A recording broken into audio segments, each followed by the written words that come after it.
All right. Well, welcome to Washington WREIA, February 2021. Thanks so much for joining us. We are live from Rockville, the headquarters of Washington WREIA, here on YouTube and also Facebook. Thank you so much for joining me tonight. We have what we call a potluck.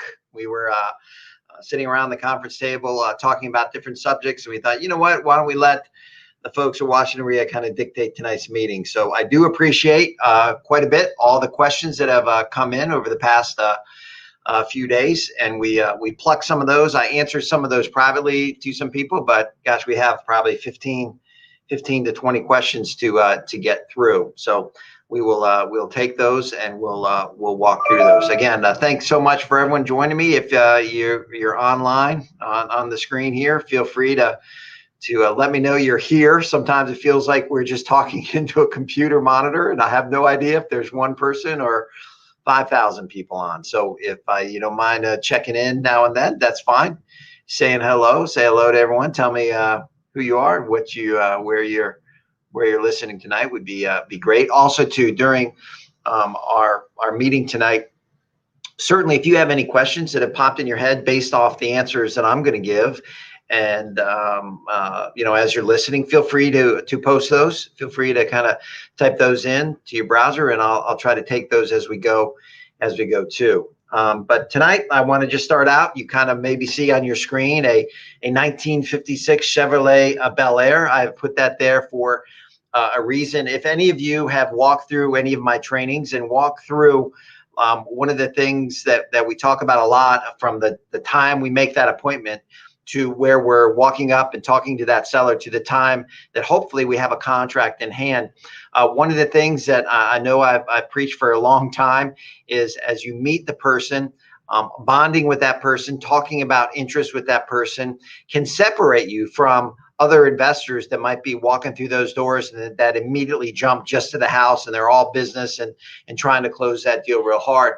There is still something about people doing business that they like. There is something about people doing business with similar interests. So as you introduce yourself, as you start walking through the house, anything in the house that you feel like you can bond with is great. Get them talking about things that they're interested in. Believe me, if you hit a nerve, if you're walking through a house and you see a set of golf clubs, if you see a picture of the Redskins, if you see a particular piece of art or whatever the case may be, whatever your interest lies, and you can connect with that seller, that appointment, I promise you, will go much smoother and better, and they will begin talking about things that they're interested in. This particular deal was down in Southern Maryland. I was referred to this property with my partner. We had built some houses down in La Plata, and one of the inspectors knows us and knows my partner very well. And this gentleman came to him and asked him about anybody that might be willing to buy his house as is. Of course, that is what we do. If you're in the buy, renovate, and sell business, you understand that very well. So he referred us down, and we went down and met with him on a Saturday. And as I walked into the garage and saw this car, I just commented on how beautiful it was, how pretty it was, had he had interest in selling it, and really kind of used this car as kind of a negotiation piece, if you will, to close the deal. I tried to package this car constantly into the deal to get him to continue to talk about what was his bottom line. What did he really want for the house? We eventually settled on a price for the house, and we took the car away. He gave me a price. He thought the car is worth $25,000. We had it incorporated into the deal for about $15,000. And at that point, we kind of got away from the car and focused on the house. We came to a deal on the house. Believe it or not, he's going to finance this deal for me at 2% interest. How many times can you go and get a private seller to finance a deal at 2%? But that made the deal.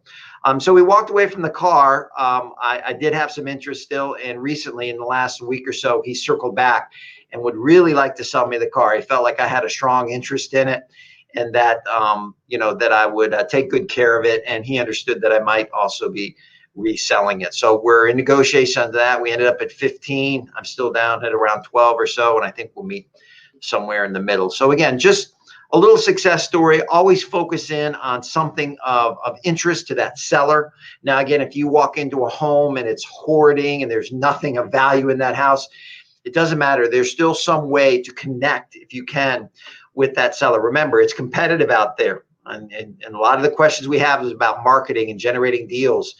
So you need to separate yourself. And some of that can be practicing your pitch, practicing your ability to close deals, practicing your ability to walk through homes and find common ground in order to close that deal. Sometimes it can make the difference. So hopefully that's a little bit of a help for you as we begin tonight's meeting. Again, if you're out there and you want to kind of sign in or chat up or let us know you're there, feel free to let me know that you are listening tonight. So what we have tonight, as we said, we have a potluck. Okay. Hey, Charlie, thanks. Kimberly. Hey, Kimberly, thanks for tuning in. Alan, great to see you. Alex, great. Good to see all you folks. Gary, awesome. Gary's recently doing a deal in DC, and he's on his way of renovating this property and then also holding his long-term rental. Magaline, good to hear from you. Hope everything's well with your son and hope you're doing well. Thank you for submitting the question. I'm going to get to that here a little bit later in the program. It's great to have you folks on board and folks kind of joining in. We appreciate it. Russell, I was surprised you didn't submit 3 or 4 questions. You always have great questions. So if you have one tonight, feel free to let me know. You always have very insightful questions. Janice, always good to hear from you and hope you're doing well. So again, tonight, what we tried to do is we tried to kind of put it back on you all, try to ask you folks different questions or you asked me different questions and I kind of gathered those up and started coming up with some of those questions. I did spend some time on some of these, believe it or not. Those of you who think that we just kind of show up and do REIA, we do spend some time on coming up with some good answers. These are not the fail-safe. As you know, some of these are my own opinions. These are from my experience as a real estate investor for the past 20, 25 years. But I also encourage you to get different opinions when you're considering some of the answers that we're going to give you. Talk to other investors, talk to people involved in the business because it's important. It's very important to ask questions. And one of the things I took away too as we're starting this meeting is that, folks, if you ever have a question, if you're riding down the road or if you're in your office and you're stuck on something, boy, I hope you know me well enough to know that I'd be more than happy to spend a few minutes on the phone with you, or you can certainly text me or email me. I'll be happy to help you if I can. And some of the questions that you have, I'm sure I have some of the same ones because we're all kind of trying to constantly build our businesses and getting better at what we do. All right, so let's move on. Let's get to the first question here. If we can throw that on the screen. Now, again, we're going to throw a few of these on the screen. This is not an exact order on any level. We had questions coming in about marketing, about renovation. We had a fair amount of questions coming in about the rental market. We had some questions about renovation. So as I go through these, I might skip around a little bit. But again, if you have comments or other questions on this, you can reach me offline, or certainly you can add into the private chat as we go along. So the first one, kind of a real basic question here. We didn't put names. Some people wanted to be private. Some other people didn't care. So we just decided to keep it a little bit unknown. But this came from a member. Again, just a practical question about hot water heater. I'm sure he's probably thinking about updating his own or in his rental properties and or in some of his renovations. And Montgomery County WC is forcing new and upgrading rules regarding installation of residential hot water heaters. Not to disparage this person at all, a little bit of a boring question, but we'll start out with that. And again, folks, as you start renovating properties and you start talking to your vendors and your suppliers and your plumbers are going to have the answer to these questions. Certainly, they are looking to constantly putting regulations on us as homeowners and as investors. But as far as inspecting your flues and inspecting some of these things, absolutely. The follow-up question to that, and I don't know if we have it on the screen. Maybe, here we do. And I did want to give this person a recommendation. If you ever need a chimney inspection or a flue inspection, the company that I use, and I've used them for years, and again, what I try to find is kind of affordable, right? I'm not going to go to high chimney sweep. You see their trucks all around the Beltway. They're going to probably charge you an arm and a leg. Who I use is a company called ACD. ACD chimney inspection. If you Google them, the number will come up. I'm going to throw it out to you. It's 202-321-5075. Again, put them in your database, put them in your Rolodex, keep them aside to let them know for chimney inspections, for chimney repairs, for replacing flue liners. All these things can be expensive. A basic inspection, about $275. Replacing a flue can range from $800 to $1,500 to $2,000. It just depends on what you're doing. But they're a good service vendor for all of us. If you need someone to inspect your chimney, do chimney repairs, put in a new liner, they will do a good job. They are not plumbers, so they will not do hot water heaters and things of that nature, but anything to do with chimney, ACD is great. All right, let's move on. And again, we're going to be jumping around here, but these came straight from y'all. So will the mom and pop landlords in the DMV survive during the economic downturn? And then the second part of that is how many are now selling their property and or properties? Big thing in the news, right? I'm sure you've all been reading this. And if you're a landlord like me, this is close and dear to your heart. Will we survive? I mean, the bottom line is that's a great question.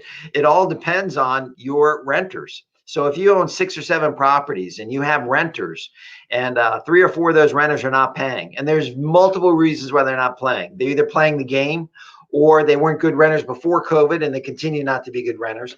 They lost their job and they just can't find a sustainable income to pay the rent. These are real problems because as landlords, as you know, some of the banks are giving us some help with forbearance agreements where we can delay 3 months, 6 months of payments until the renters can repay.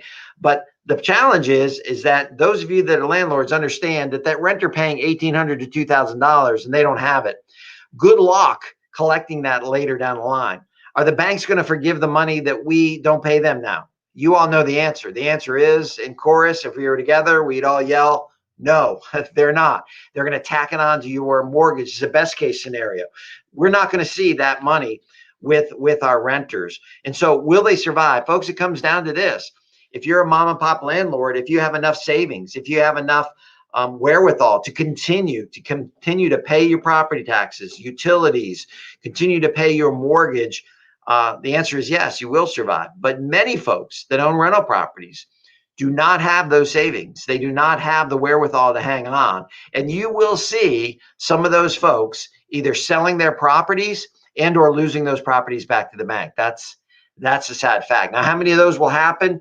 Those are hard numbers to come up with. People don't know that. I do know that the number of evictions, the number of renters that are behind on behind on rents is astounding. I mean, Montgomery County, the district, Prince George's County, parts of Virginia, folks, the backlog is huge. And so it's going to take a while to unwind this. Now, folks, I'm in the same boat as many of you. I am a mom and pop landlord. I own rental properties, I own commercial properties, I own some smaller multi-unit buildings, and I do have a percentage of renters that are not paying, and it is painful. I have one in Alexandria right now. We're working with some programs within Fairfax County to hopefully, get back some of this rental. I have a commercial tenant that runs a very good operation. We have discounted his rent literally 1/3 to continue to keep him in business, to keep him getting through the pandemic.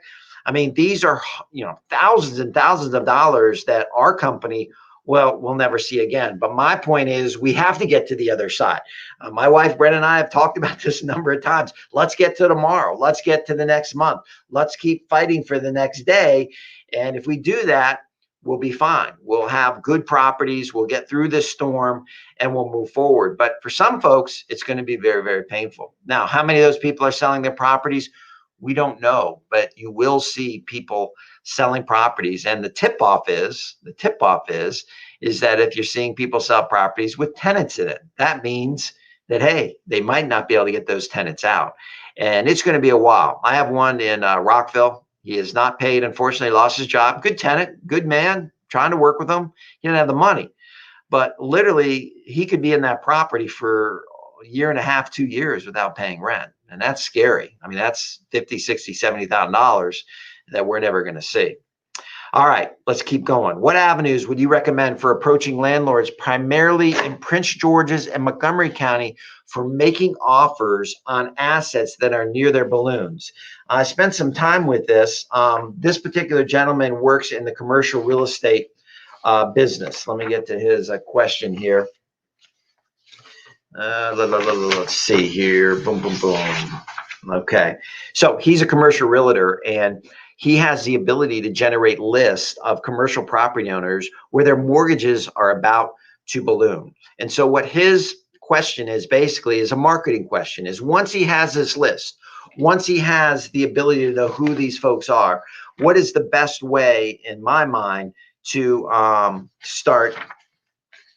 Okay, let's see here, to start approaching these folks. All right, here we go. Let's do some basic ones. So what I hear you're saying is keep your tenants as long as they're paying. Jim, I'm going to back up. Yes, I would keep my tenants for as long as they're paying. Now, again, if your tenant leaves or your tenant, you can get your tenant out. There's still good quality tenants floating around. You still do your same due diligence on those tenants, and you can still find good tenants. So everything is very circumstantial, but certainly I would try to keep tenants in houses right now that can pay. Versus, moving them out. Let's go back to this commercial real estate question now. So he's got this list of property owners that have assets that are ballooning. And how do we approach them? Well, I'm going to give you some basics and then we'll go a little more in depth. Certainly, as a commercial realtor, you can do the basic things, right? I'm sure you've heard, I'm sure you've thought of these things yourself. You can certainly send them a letter. You can certainly come up with a nice script and do a phone call. If you can get their email, you can send a nice email, introductory email, tell them who you are, what you do. You can do a text if you have a cell phone. I probably would do a visit to the business. It doesn't necessarily mean the owner of that asset is going to be working directly in that business, but they may be. That's also a good way to get more contact information.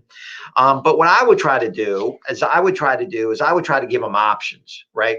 One of the things that I've learned, and I've learned this really a lot even recently, is that we're not going to change somebody's mind on what they intend to do.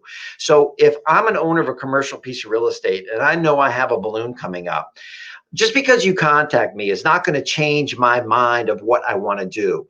But what I'm always intrigued by is when someone approaches me and they have options. Say, listen, there might be an opportunity for you to save some money. Maybe you can refinance. Have you considered selling?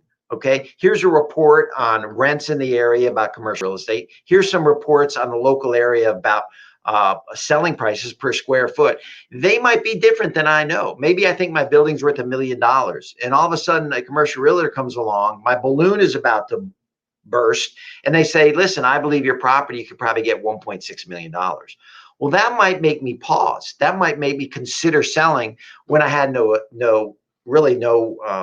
desire to sell. But now that's kind of prompted me. So the way I would approach these folks is I would give them options. I would obviously try to make contact with them, and then I would give them options as far as, hey, here are some of the things going on in this corridor. Here are some of the ideas that you might have if you ever considered selling. You're not going to convince them to sell, but if they do want to sell, you want to be right there. So I use something more or less called permission marketing. I'm going to give them something of value, and in exchange have the ability to have a conversation with them about the possibility of selling. Now, again, this might be an opportunity for you to make the contact, throw out some of these options, throw out some of your services, stay in touch with that person, and down the road, maybe a year, maybe 2, maybe 6 months, now all of a sudden when they decide, hey, maybe now's the time to sell, you're in position to be there to give them a good presentation. So the basic idea of what I would do is, if you have this list, I would start really getting to getting into the nitty-gritty of contacting people and giving them options, giving them value, giving them information, giving them that affects them as commercial property owners, with the idea that something in that information might intrigue them, where they'll pick up the phone, give you a call, contact you on social media, contact you, email, text, and you will be in good shape. And again, any of these questions, I'd be more than happy to answer with you in more in depth. later on if you'd like.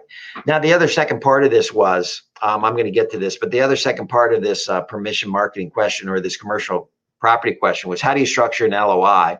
Super informal or more legalistic? LOI, for those of you that don't know, is a letter of intent.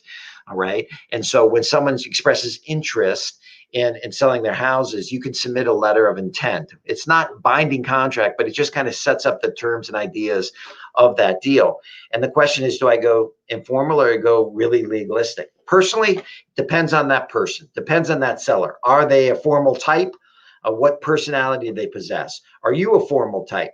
Do you want to be formal, informal with them? I would probably go toward more early on in the conversation, more of an informal agreement. If our conversation got going further, we would put it more into former legalistic terms. But I don't want to scare them early on. I don't want to have all this jargon and language, which is going to scare them where we never even get to that point. So personally, I would do something a little bit less informal, but I always base it on what I sense from that seller.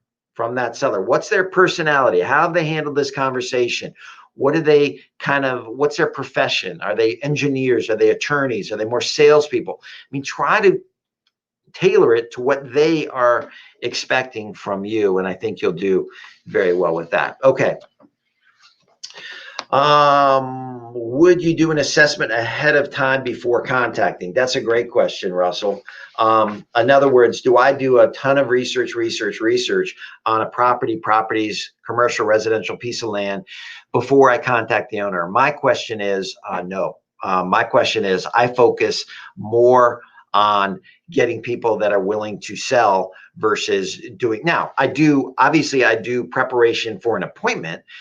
You want to be prepared as you go into that appointment. But if you're dealing with anything, I mean, you could spend all your time researching and never get to the point of where you're contacting, see if you want to sell. I don't think you're going to get too many sellers to go, well, yeah, I want to sell. What do you know about my property? No, you kind of move that along. You move that conversation along, but you got to make sure, in my opinion, that they want to be selling. Okay, before you do that. All right, let's talk about a weasel clause. This person is new.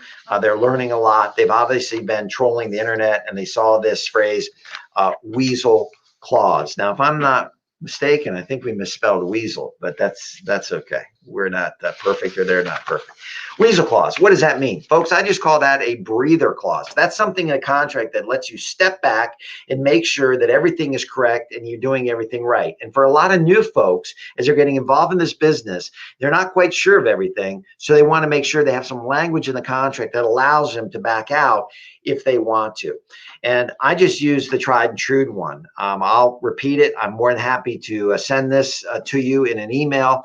But basically, it's the contract is contingent. So the contract is subject or contingent on the purchaser, on you, paying for a structural inspection, right? Within a certain amount of time. Usually you might put 3, 5, 7, 10 business days, however long you need or however long you can get from that seller.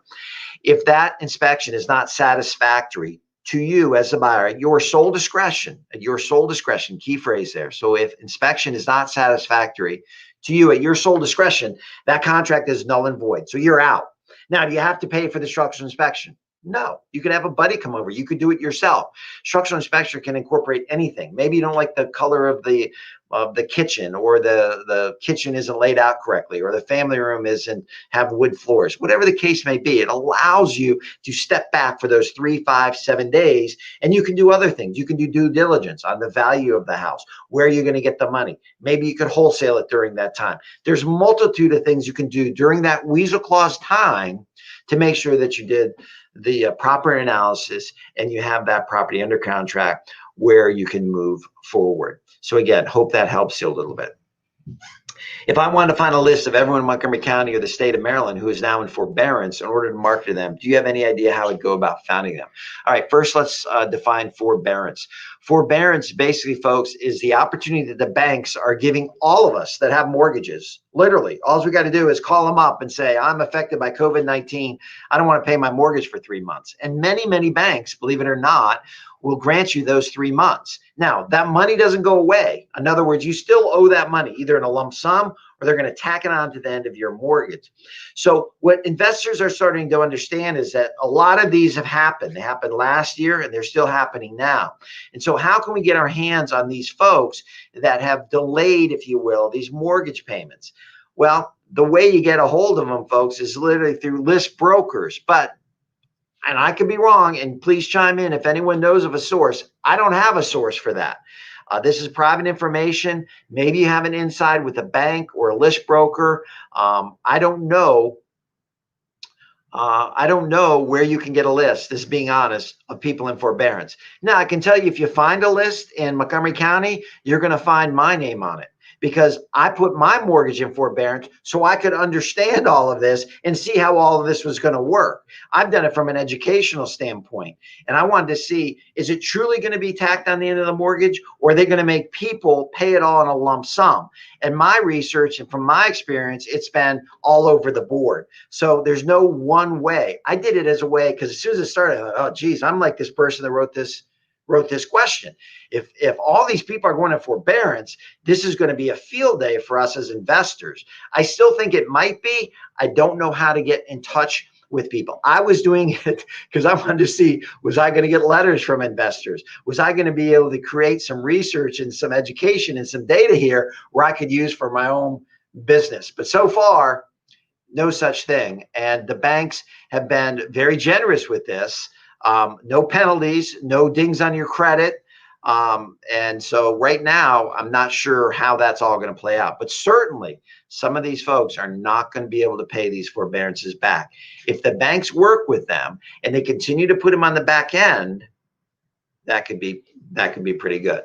All right, what type of marketing? We're kind of in the marketing phase here, is working today. And I'm going to kind of combine this with, and I believe this might be the question, is what kind of marketing works today for non-tech savvy people? I thought that was a great question. If I don't really know a lot about tech, okay, there we go. If I don't know a lot about tech, what kind of marketing can I do now? All right, let's spend a little time on marketing, if you will, okay? Marketing is just the process of us letting people know what our product and service is, right? We're trying to connect to the people that need our product and service. And our service, basically, for a lot of us, is buying houses, buying houses that need work, okay? In some cases, we're looking for houses that might need some work, that cash flow. Sometimes we are looking for really dilapidated houses that we can get at a really cheap price so we can wholesale them.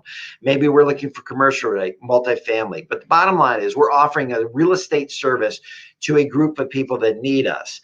And I have always been very focused on this. First of all, you have to figure out what your goal is, what you're trying to do.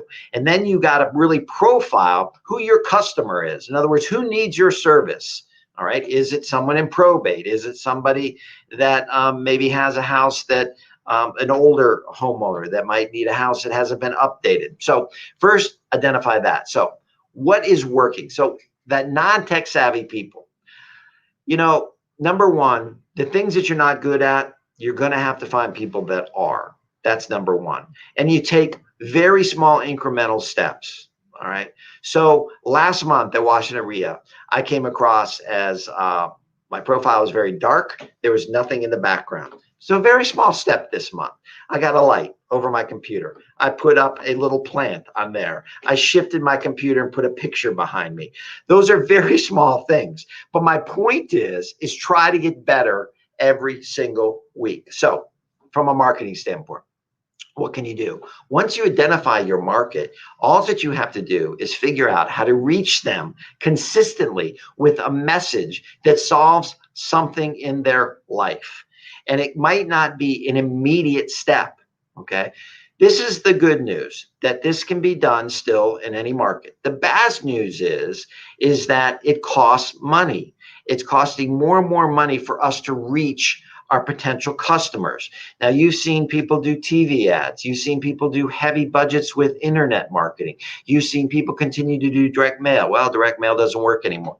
It's not necessarily true. If you're very targeted, if you know exactly what your message is and you mix that message up, direct mail can still work. But I would say, for those of you non-tech savvy people out there, the best way to find deals is network and database. network and database. You need to continue to be out there networking and letting as many people around the real estate investment business know exactly what you do. You need to put them in a database, and then you need to feed that database with relevant content. So you're in front of these folks on a consistent basis. So when a deal pops up, they're going to call you. I'm going to go through my last 5 deals. I bought 6 deals here in 2021, 3 in January, 3 in February. They don't come from the same place. One was from a referral, that car that I just told you about. One was from a wholesaler that I bought. One was from a partner. One was from a direct advertising campaign that I ran that someone came off of. Okay. One was from, let me think. So I got that one.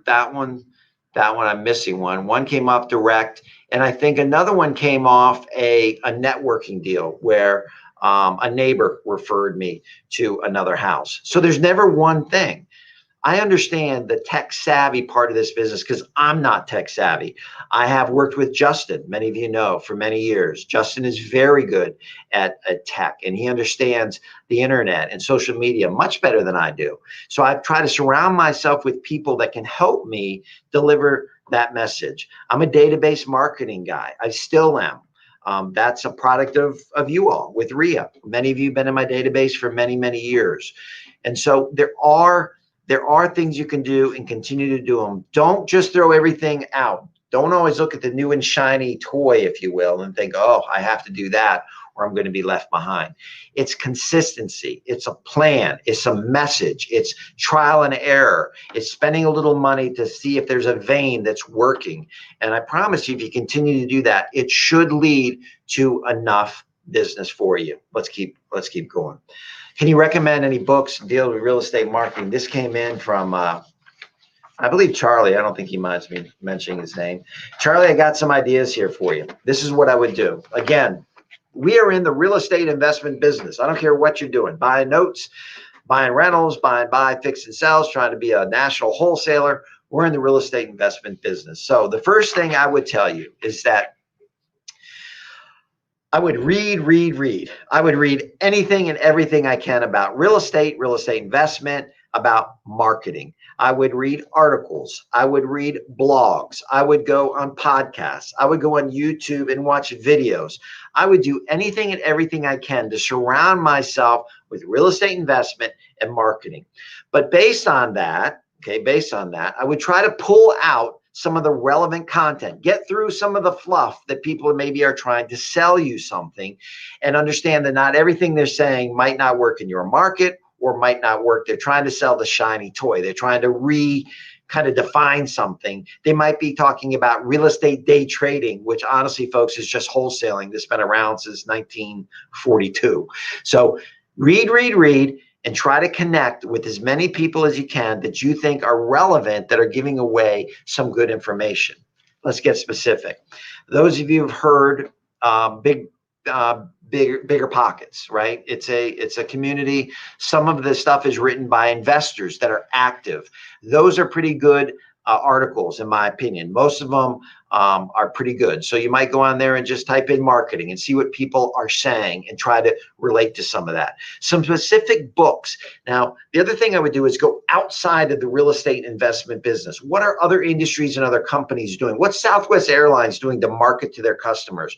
What is Marriott Hotels doing to market to their customers? We can steal ideas and we can incorporate them into our own business. But let me get specific on a few books. I do read a lot. I like reading about business, about real estate. A couple of magazines, if you will, they're online now that I subscribe to that I enjoy. One is called Business Insider. It's relatively inexpensive. And the other one is called Market Watch. Those two business online magazines, if you will, I subscribe to. And they got a lot of good articles on real estate. And I pick up some things through both of those. Books specifically on marketing. One of the guys I like, his name is Seth Godin, S-E-T-H Godin, G-O-D-I-N. He wrote a kind of a bestseller called Permission Marketing. Some of you know I believe in that. In other words, giving something of value in return, I can reach out and have conversations with you. Seth just recently, and let me see if I can find it here. I got my papers all mixed up. He just recently wrote a book called This Is Marketing. Okay. And a little blurb from that is figuring out exactly who your product is for and what it needs to fulfill, and then crafting your message specifically for them. Remember, you don't have to go huge. If you have a targeted small list and you can craft that message to them that meets their needs, you will get some results. So Seth Godin is a good one. And then one that just came out that I like is called Influence. Just type in influence, called The Psychology of Persuasion, because marketing is a lot of just persuasion. And it's by a guy by the name of Robert, I always butcher this name, Cialdini, Cialdini. And this book is good. This book talks about a lot of things that we're talking about. It talks about reciprocation. In other words, that desire to repay another person when they do something of value for you, right? Talks about social proof. So if enough people are doing this, maybe I should do it too. So that tells us that in some of our marketing, we want to have testimonials. We want to let other people know that, hey, I've worked with John. John does what he says he wants to do. You should work with John too. So social proof. Also liking. He talks about liking. Folks, this is just the basic thing of, goes back to this car. People do business with people that they like, okay? They do business with people they like. So bond with people, connect with people on a real level, and you will do more business with those folks. Authority. He talks about people want to do business with experts in their field. So how do you become an expert in real estate investment? Who's to say you're not? Who's to say you're not? You want to maybe put some of that language in some of your material to let people know that, hey, I know what I'm doing. I just didn't take a seminar down the street on No Money Down. I know what I'm doing. And you can use some of that in your marketing material. And then finally, talks about scarcity. We want more of what is less available or dwindling in availability. So scarcity. So again, I think if you read his book, Influence, The Psychology of Persuasion, Charlie, I think that will give you some ideas. I got a ton more. I just threw out some of those. I'm also always, working on the marketing. And when things come into my office, good letters. When things come to my house, good marketing pieces. I got boxes full of these things that I'm always trying to take a look at. All right, so this leads into this question. What would a realistic monthly off-market property campaign budget look like? How much would that be? Mailers, ringless voicemail, text messaging, cold calling? Great question. Okay, so this goes back to everyone's heard of I Buy Ugly Houses, Homevestors, big franchise. If you want to join Homevestors, it's going to cost you roughly 60 to 80 grand. You go through their training, and then at the end of it, they give you the privilege of paying them every single month to do a national campaign on marketing, and it can be expensive. Well, the one thing that Homevestors has that maybe none of us do is they have a massive database of people all across the country, investors that are marketing for houses that you and I want, like I Buy Ugly Houses. They do billboards and bus things and different social media and internet postings and so forth. But what they came up with, I had a buddy that went through this in upstate New York, and he literally paid 80 grand. And he talked to me about it, and I couldn't talk him out of it. He didn't think I was worth 80 grand. Understood, I guess. And he went through that program, and then he started spending $6,000, $7,000, $8,000 a month in marketing. But this is what he found out, and I thought it was fascinating. Homevestors found that in cities like Washington, D.C., Boston, New York, areas, big Chicago, Houston, big metro areas, that it was costing most of their franchisees about $12,000 to $13,000 per deal. That's not per lead, that's per deal. So you had to spend about $12,000 to get one deal. Now, again, think about that. If that deal leads to $40,000, $50,000, $60,000, how many people would sign up for that? Probably a fair amount of you. But that's expensive, and that could go 2-3 months without any result. So my answer to this question is, it does cost some money. You have to go backwards, though. You have to decide, what are my realistic goals this year from a revenue standpoint for my company? Do I want to make $500,000 in revenue? Meaning at the end of the year, I add it all up, and there's $500,000 that came through my business checking account. And of course, I have expenses. I might have office rent. I might have cell phone bills. I might have, different, maybe an employee, whatever the case may be. But a line item there is going to be marketing. And a lot of people talk about spending about 15 to 20%, 15 to 20% on marketing. So $500,000 worth of revenue would be roughly what, $75,000 or so in marketing over the course of the year. That leads to about $6,000 a month. So you can do the math. Now again, Gary just laughed out loud there. I guess that LOL means laugh out loud. He's not into that. Well, okay, I understand. There's other ways to find deals. There is, and I talked about it. Networking, database, getting referrals, knocking on doors, sending out letters. There's other ways to find deals, and we can talk about that. But if you're just talking about how much do I need to spend and just throw out, it can be pretty expensive. And then you have to decide, and I saw in that thing you were specific on some of the things you wanted to do.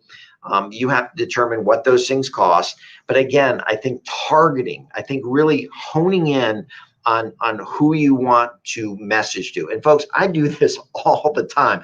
I know exactly who my customer is, and I know exactly where they live. And that's where I spend my time, energy, and dollars in hitting them up as many times as I can with different marketing messages in order to get the phone to ring, or in order to get some deals through the door.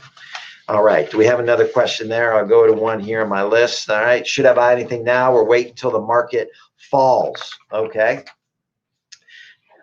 Good question. This is my answer. You're always buying. You're always looking for your next deal. I don't care what the market cycle is. This is what you need to do.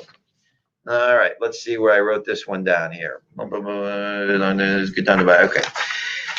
You get educated on value real estate. What does that mean? If you understand value, if you understand in whatever market it is that you're buying value, you're buying houses below market, it's always a good time to buy a house. If the market falls, that just means your analysis is going to change a little bit, and you're going to continue to buy those houses at value. You don't want to go out and pay market price for houses. That's not what this is about. You need to get educated, okay? You need to understand how to identify sellers with houses that need work. You need to put in a little sweat equity. You need to have that margin in there, so when you're done, you have a margin to either resell the house if that's your goal, or to hold that house as a long-term rental. So that allows you to buy in any kind of market. There's something called forced appreciation. If you don't know the definition of that, if you don't understand that, please, when we're done or tomorrow, text me, call me, email me. Let me spend a minute or two with you and talk to you about what forced appreciation means. You need to understand that. That is what all of this is about. All of this is about is that we want to buy value real estate. And if you understand that and are educated on that, every time is a great time to buy. Now, when the market falls, just like as the stock market falls, a lot of people get nervous and they pull back. That's when we want to buy maybe a little bit more. My son, a lot of you know, he's a senior at Butler University out in Indiana. Can't believe he's a senior. He's finishing up here. He got an internship in the fall because mom and dad are paying for his college. Some of this money that he's making in his internship is free money. Basically, I mean, he pays for incidentals, you know, he pays for different things with summer jobs, but this is pretty good money. First time he's had quote unquote real money. And so he came to me and said, Dad, I want to start investing in the stock market. And we talked about, hey, just pick some solid funds or solid companies that you're interested in and continue to take a percentage of that money and invest. You're 21 years old. Just keep pouring it into some of these companies that you think have some value. I don't care if per share is $50 or the per share drops to $37. Over time, if you continue to be disciplined and invest, you're going to be very happy at 30, 35, 40 years old. So just get in the habit of taking some away and putting it away long-term. You're not going to touch it. It's investment capital that's going to grow over time.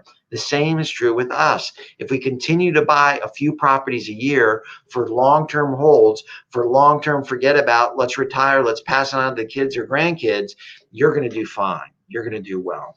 All right. Do we have another question up there? If not, I'll jump to one here. We got that one. All right. I have a good one. All right. We'll take this one and then we'll go to mine. I want to rent my property. How do I find a good tenant? I'm hesitant to start with stories about non-paying tenants. Again, the theme here tonight, understand as COVID is raging through our communities and we're nervous as landlords, finding a good tenant, in my opinion, is just a product of good background checks. I mean, use software, use landlord software. If you're tenant screening software, I use a company called Buildium. They're great for smaller investors up to 100 properties.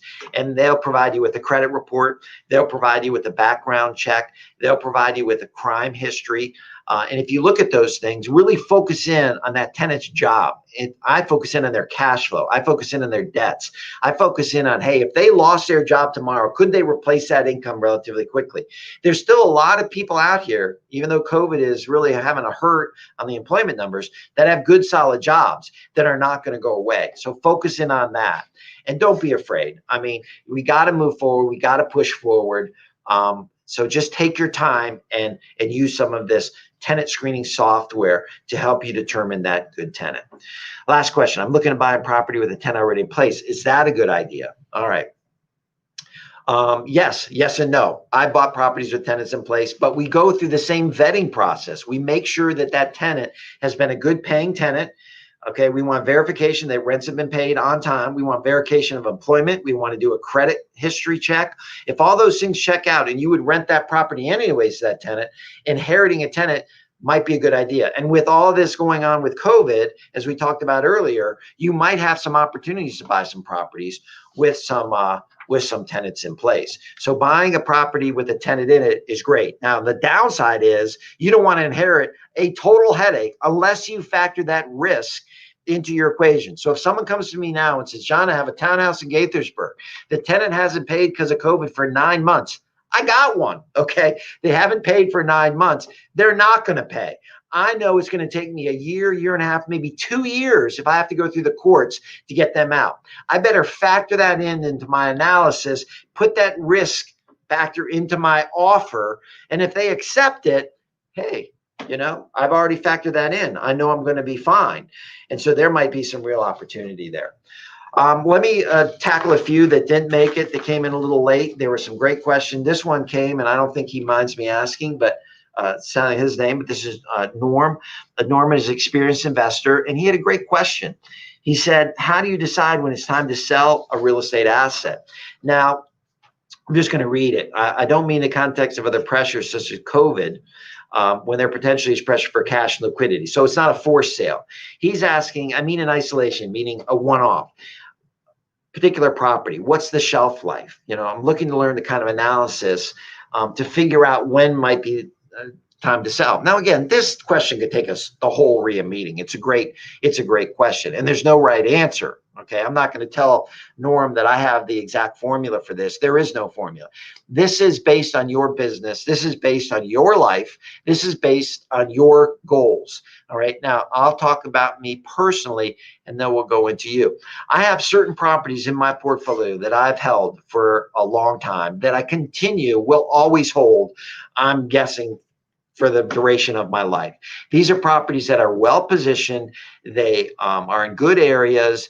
They have a good cash flow. They'll only continue to get better and grow over time. And that is kind of my quote unquote, my legacy properties. They're my properties that I'm going to rely on for my retirement, that I'm going to maybe pass on one day to my kids. Now, if something happens in my life, as he mentioned, and I have to sell or I need cash, I understand that. But if all things being considered, I'm not going to sell these properties. Now, there's other properties I have in my portfolio that I would be willing to sell if I do feel like you're answering your own question. If you feel like the growth has stopped, if you don't see an accelerator in the area anymore, if you see changes in demographics, changes in the community, changes in politics, changes in a lot of things that go into when we kind of determine about a piece of real estate, if you think that is kind of happened, it might be time to sell that property and or do a tax-free exchange, take that equity and move it into another location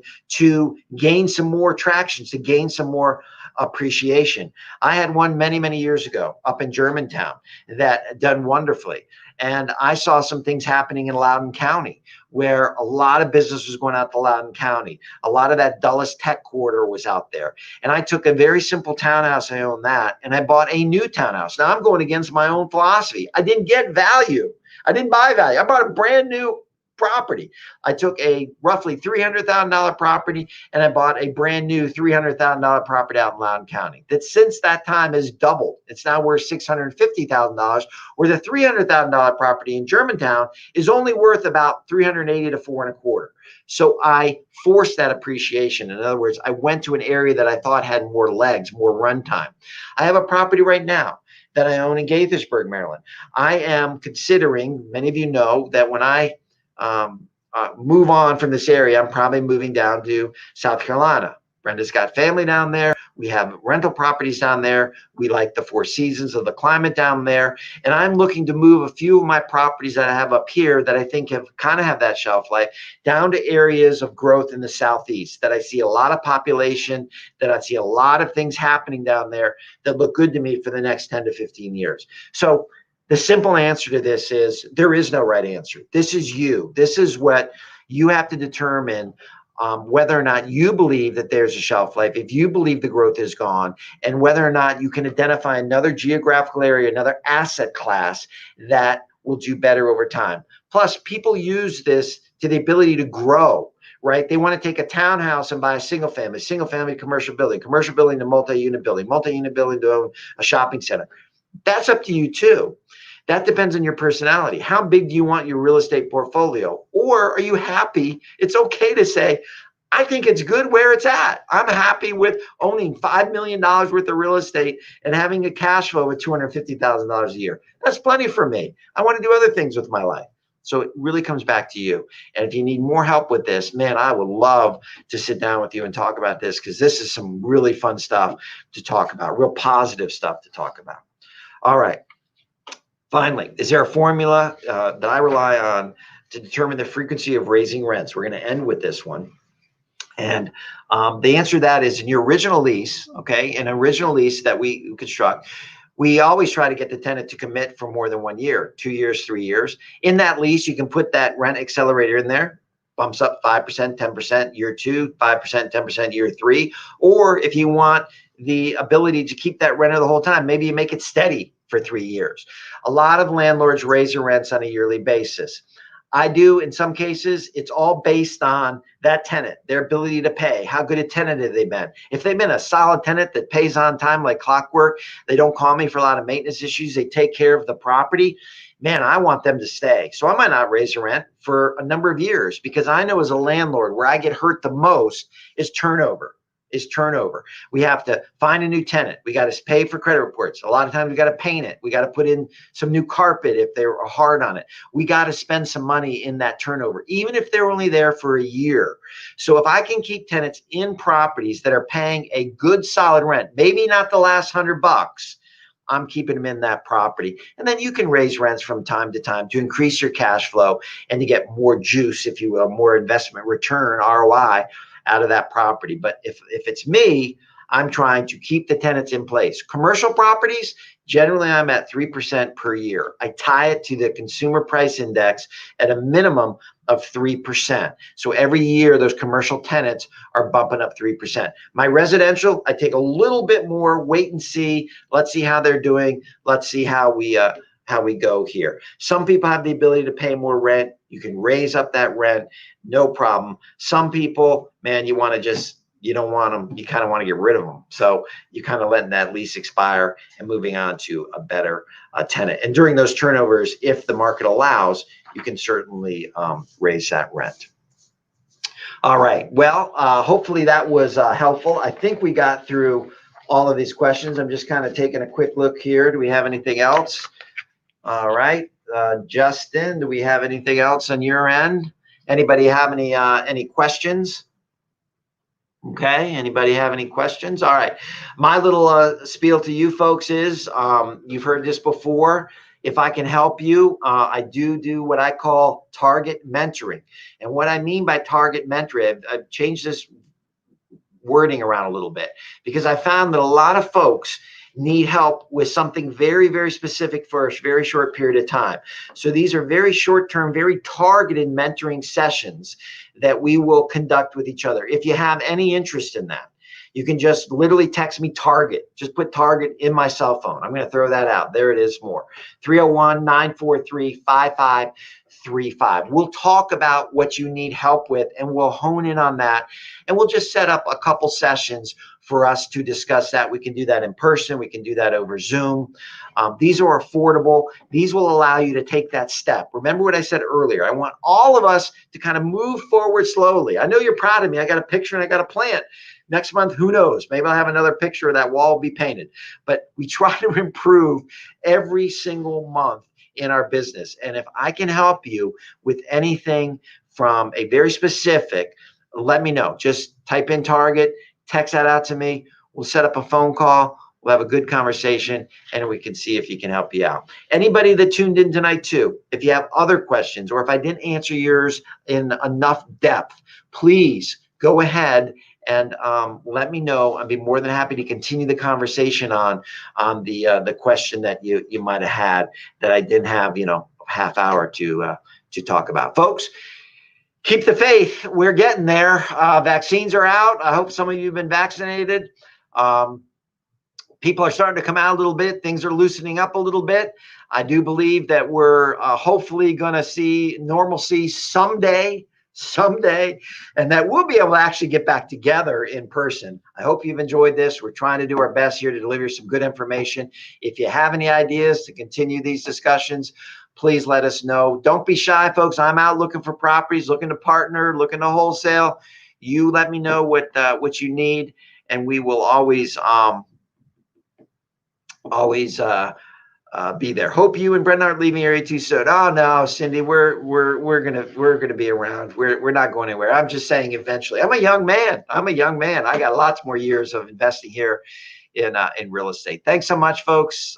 Thank you for those messages. Helpful meeting. Great. I'm glad that we could help you out, John. Alex, good to see you. Love to talk to some of you. Haven't been able to see a lot of you over the last 11 months. Hard to believe, but good to be with you tonight. Take care, and we will be in touch. And any of you that need any target mentoring, reach out to me. Be happy to help you out. Take care, and we'll see you soon.